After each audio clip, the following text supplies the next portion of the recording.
苏月用小号给我发消息，你一定要小心萍姐，因为我刚刚看到那人的脸是萍姐的男朋友。我已经和隔壁603的人联系了，一会去603，你找机会也过来，我给你开门。看着手机里的消息，我头皮都开始发麻。萍姐似乎看出我脸色不对，温柔一笑，别怕，我们只要锁好门，等待警察来就行，坏人终将受到惩罚。萍姐是宿舍老大，平日里都把我们当小妹妹看待，怎么会和疯子杀人魔一伙？我脸色渐渐变好，冲萍姐一笑，是的，坏人终将受到惩罚。不知道为什么，感觉当萍姐听到我这句话的时候，脸色有些奇怪。而就在这时，我的手机又响了，导员又拉了一个新微信群，几乎全楼的人都在，少了几个人，应该是漏了吧。刚拉完人，导员就在群里艾特全员，我被他们控制住了。之前消息也是他们发的，之前用我身份发消息的目的就是告诉大家学校报警了，其实根本就没有人报警，我说话会被发现，同学们快报警。另外，本楼不在群里的人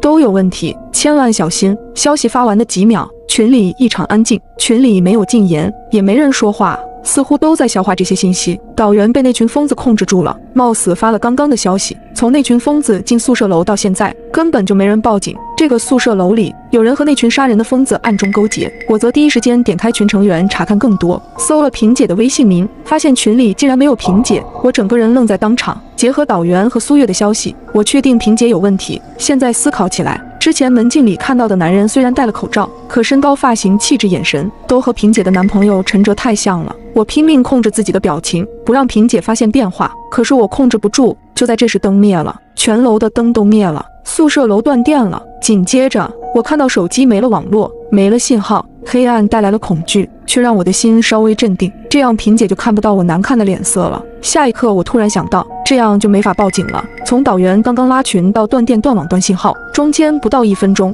没人来得及报警，没人会来救我们，我们就像一群困在楼里待宰的羔羊。而近在咫尺，就有一个拿着屠刀的猎人。萍姐平和温暖地说道：“一定是那群疯子干的，别怕，既然已经报了警，过不了多久我们就安全了。”说话间，萍姐拿出了一把水果刀，削着苹果皮，苹果皮削好，她切了一块，递给我，过来吃点东西压压惊。昏暗中，我看到了萍姐的笑容，带着温暖，温暖中又仿佛带着丝残忍。我走到萍姐面前，努力克制恐惧，吃了那块苹果。可能因为紧张，我完全吃不出味道。为了让萍姐放松警惕，我顺着对方说道：“谢谢萍姐，我们一定会渡过难关的。”说着，我坐到了自己的床上，在黑暗的掩护下，小幅度地摸索着能对抗萍姐的东西。萍姐突然笑道：“断电之前，你看着手机发呆了好一会，是不是有什么别的消息？手机给我看看，我帮你分析一下。”我心中突然一顿，导员的消息、苏月的消息，我都还没来得及删，萍姐的手已经伸了过来。我没有理由不给萍姐看，如果不给，就会被对方发现我知晓了一切。